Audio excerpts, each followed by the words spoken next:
आज के लेक्चर में हम कवर करने को जा रहे हैं पार्ट्स पर मिलियन के बारे में। पार्ट्स पर मिलियन को सीखने के बाद इसका कुछ न्यूमेरिकल देखेंगे और कुछ क्वेश्चन आपको भी दिया जाएगा जिसे आप सॉल्व करके कमेंट सेक्शन में कमेंट करेंगे।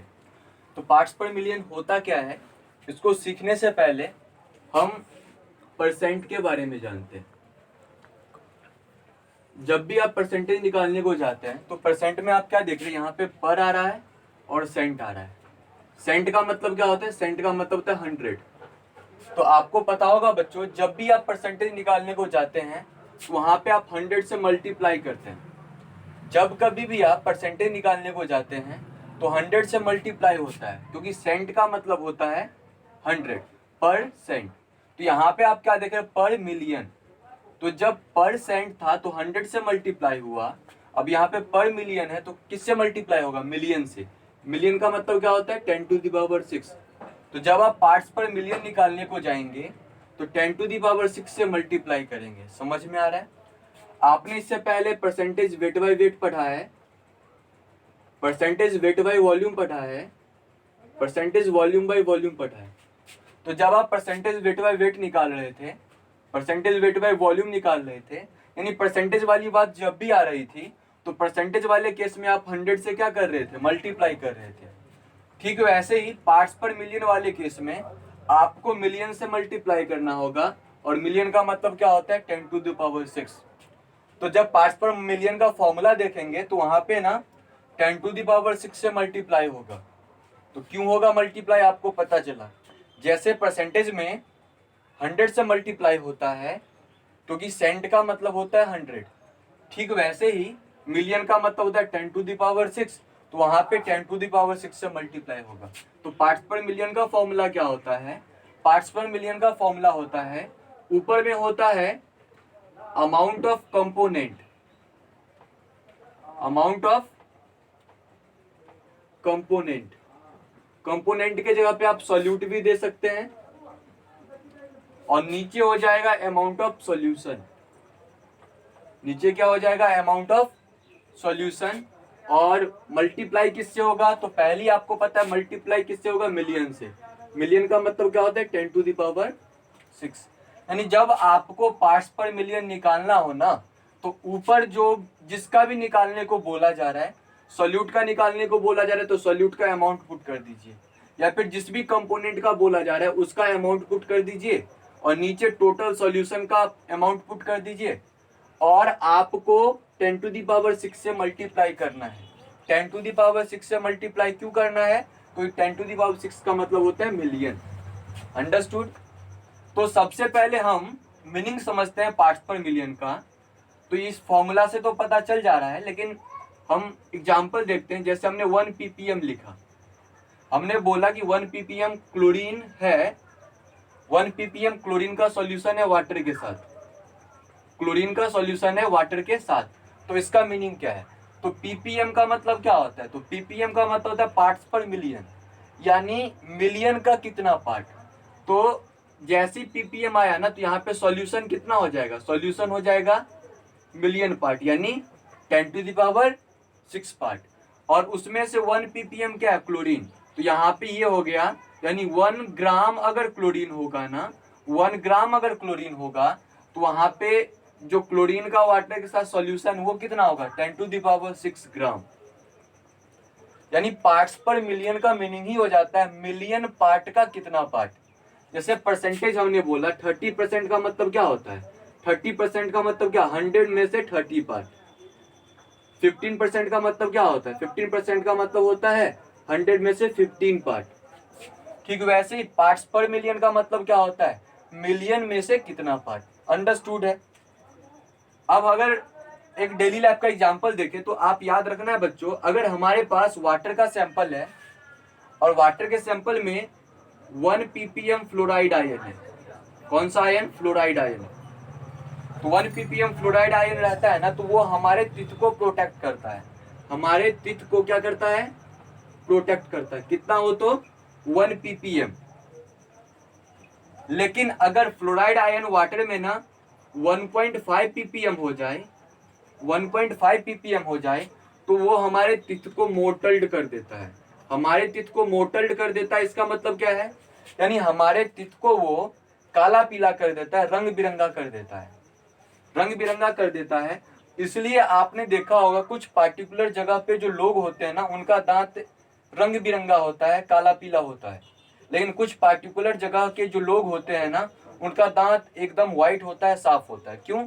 अगर वाटर में 1.5 ppm फ्लोराइड आयन है, तब वहां पे क्या हो जाएगा, वो तित को ना मोटल्ड कर देता है, मतलब कलर्ड कर देता है। कलर्ड बोले तो बच्चों, कलर्ड बोले तो वो ना रंग बिरंगा कर देता है, पीला काला कर देता है। अंडरस्टूड? और अगर इससे कम रहे ना, तो वो हमारे तित के लिए फायदेमंद होता है। एक बात और याद रखिए, अगर फ्लोराइड आयन जो है ना, वो एक्सेस अमाउंट में हो, तो पॉइजनस भी हो जाता है।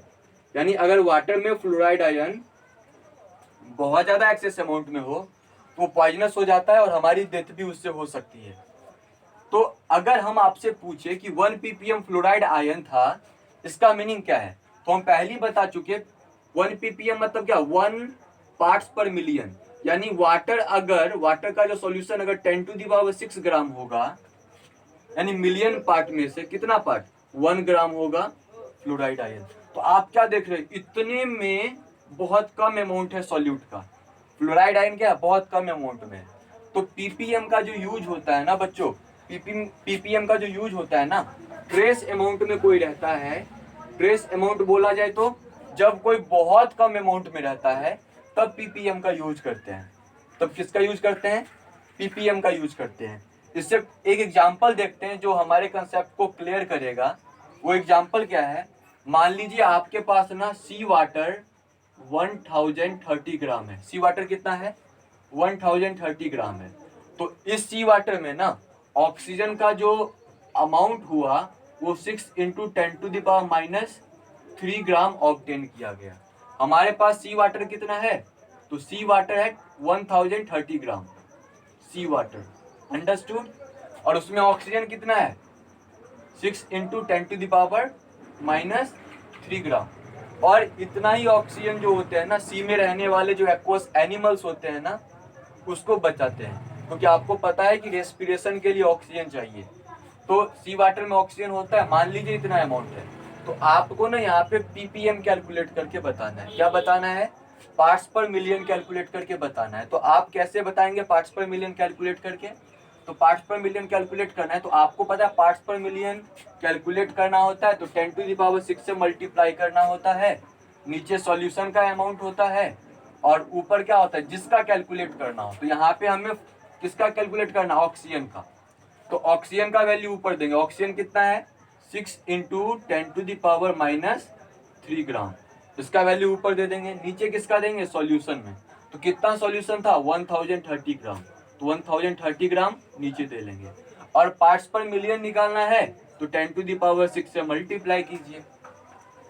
अब यहाँ पे जब आप कैलकुलेशन करेंगे बच्चों, तो आपको पता है यहाँ पे 6 है तो 6 होगा, और 10⁻³ है, 10⁻6 है, तो ये कितना लाएगा, 10⁻³ लाएगा, और 1030 से डिवाइड होगा।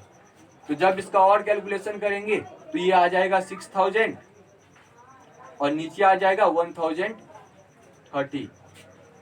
जब आप डिवाइड देंगे तो 5.8 आएगा। आपने किसको कैलकुलेट किया, मिलियन से मल्टीप्लाई किया, तो आपने पीपीएम को कैलकुलेट किया। तो 5.8 ppm आया ऑक्सीजन का अमाउंट, कितने में, 1030 ग्राम सी वाटर में। ये कहने की बात क्या है बच्चों, इसका मतलब ये हुआ कि 5.8 ग्राम ऑक्सीजन प्रेजेंट होगा, कितने में, तो पार्ट्स पर मिलियन है, मतलब क्या, मिलियन ग्राम ऑफ ऑक्सीजन जो है, यानी सी वाटर का जो सॉल्यूशन है उसमें। अंडरस्टूड? तो आपको पीपीएम का मीनिंग समझ में आया कि पीपीएम का मीनिंग होता क्या है, समझ में आया बच्चों ना। तो एक बात याद रखना है बच्चों, अगर हम आपसे पूछे पार्ट्स पर मिलियन का यूनिट क्या होता है, तो आप कमेंट बॉक्स में बताएं पार्ट्स पर मिलियन का यूनिट क्या होगा। ये आपके लिए क्वेश्चन रहा। लेकिन उससे पहले आप ये बताएं कि पार्ट्स पर मिलियन टेम्परेचर डिपेंडेंट है या फिर टेम्परेचर इंडिपेंडेंट है। कहने की बात यह है कि अगर टेम्परेचर बढ़ाएंगे या फिर घटाएंगे तो पार्ट्स पर मिलियन पे कोई इफेक्ट पड़ेगा, तो पार्ट्स पर मिलियन पे कोई इफेक्ट नहीं पड़ेगा। आप देखिए जैसे 5.8 ग्राम ऑक्सीजन प्रेजेंट होगा इतने ग्राम सी वाटर में, तो अगर आप टेम्परेचर बढ़ाएंगे भी फिर भी तो वहां पे 5.8 ग्राम ऑक्सीजन ही रहेगा ना इतने ग्राम सी वाटर में। तो टेम्परेचर बढ़ाने घटाने पे पार्ट्स पर मिलियन पे कोई इफेक्ट नहीं पड़ता, यानी वहां पे पीपीएम की वैल्यू फिक्स होती है। तो पार्ट्स पर मिलियन टेम्परेचर क्या होता है, टेम्परेचर इंडिपेंडेंट होता है, टेम्परेचर इंडिपेंडेंट होता है। तो कभी कभी एग्जाम में क्वेश्चन आ जाता है कि बताइए कि कौन सा टेम्परेचर डिपेंडेंट होता है और कौन सा टेम्परेचर इंडिपेंडेंट होता है। तो जब कभी भी आपको पार्ट्स पर मिलियन कैलकुलेट करने को बोला जाए बच्चों, तो पार्ट्स पर मिलियन कैलकुलेट करने के लिए आपको 10⁶ से मल्टीप्लाई करना है, ऊपर उसका वैल्यू पुट कीजिएगा जिसका पार्ट्स पर मिलियन कैलकुलेट करने को बोला जा रहा है। तो जैसे ऑक्सीजन का बोला गया तो यहाँ पे उसका वैल्यू पुट किया, और नीचे किसका, टोटल सॉल्यूशन का, जैसे 1030 ग्राम था सी वाटर उसका किया। यानी बहुत आसान है कैलकुलेट करना, बस कैलकुलेशन में बहुत ज्यादा प्रॉब्लम आपको नहीं होना चाहिए।